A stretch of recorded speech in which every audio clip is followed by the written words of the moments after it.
नमस्कार मंडळी, मराठी वर्ल्ड या यूट्यूब चॅनलवर तुम्हा सर्वांचं स्वागत आहे। आज आपण बोलणार आहोत मराठा आंदोलन, जरांगे पाटील, सरकारची भूमिका आणि या सगळ्यातून खरं तर कोण जिंकणार आणि कोण हारणार याबद्दल। लोकांमध्ये एकच प्रश्न आहे, जरांगे पाटलांचं आंदोलन यशस्वी झालं की सरकारने पुन्हा गांडवलंय? सरकार आणि जरांगे समोरासमोर। जरांगे पाटील उपोषणावर बसले, सरकारचे मंत्री आले, समोरासमोर चर्चा सुरू झाली। जरांगे पाटील म्हणाले, मराठी आणि कुणबी एकच आहेत हे मान्य करा, हैदराबाद गॅसेट लागू करा। सरकार म्हणालं, हो आम्ही बघतो, मसुदा आणतो। थोडंफार बदल करून पुन्हा सरकार समोर आलं आणि म्हणालं, मागण्या मान्य आहेत। मग माध्यमांमध्ये बातमी सुरू झाली, मराठ्यांचा ऐतिहासिक विजय, जरांगे पाटील उपोषण सोडतात। पण जरांगे पाटलांच्या मनात अजूनही संशय आहे। ते शिमेंद्र राजेंकडे बघून म्हणतात, राजे तुमच्या शब्दावर विश्वास आहे, पण जर फसवलं तर मी पुन्हा येईल।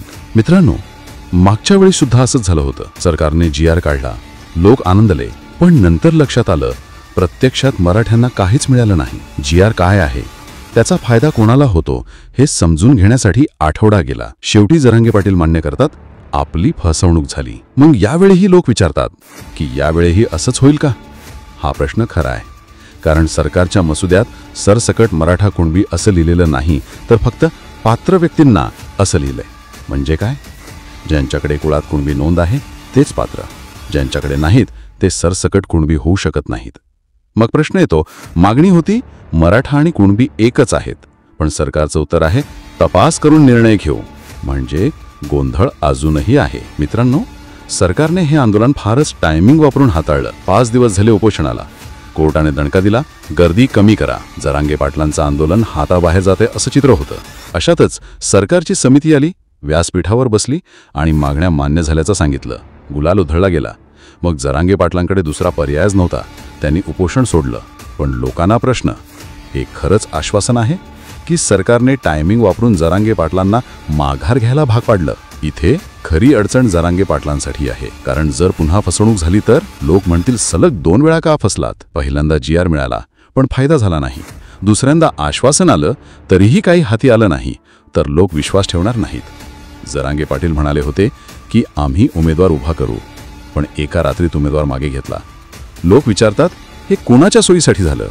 गेल्या 2 वर्षात जरांगे पाटील नेहमी फडणवीसांवर टीका करतात, पण अजित पवार आणि एकनाथ शिंदे यांच्यावर ते बोलत नाहीत। मग लोकांना वाटतं जरांगे पाटलांचं आंदोलन राजकीय आहे, फक्त फडणवीसांना टार्गेट करण्यासाठी हे आंदोलन आहे असं नरेटिव्ह तयार झालंय। आता जरांगे पाटील म्हणतात, जर फसवलं तर मी पुन्हा येईल। पण खरंच ते पुन्हा येऊ शकतील का? लोक 2दा फसले की त्यांना परत आंदोलनासाठी पटवणं अवघड असतं।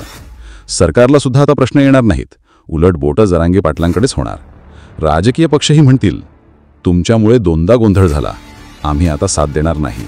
यामुळे जरांगे पाटील पुन्हा आंदोलन उभारू शकतील का, यावर शंका आहे।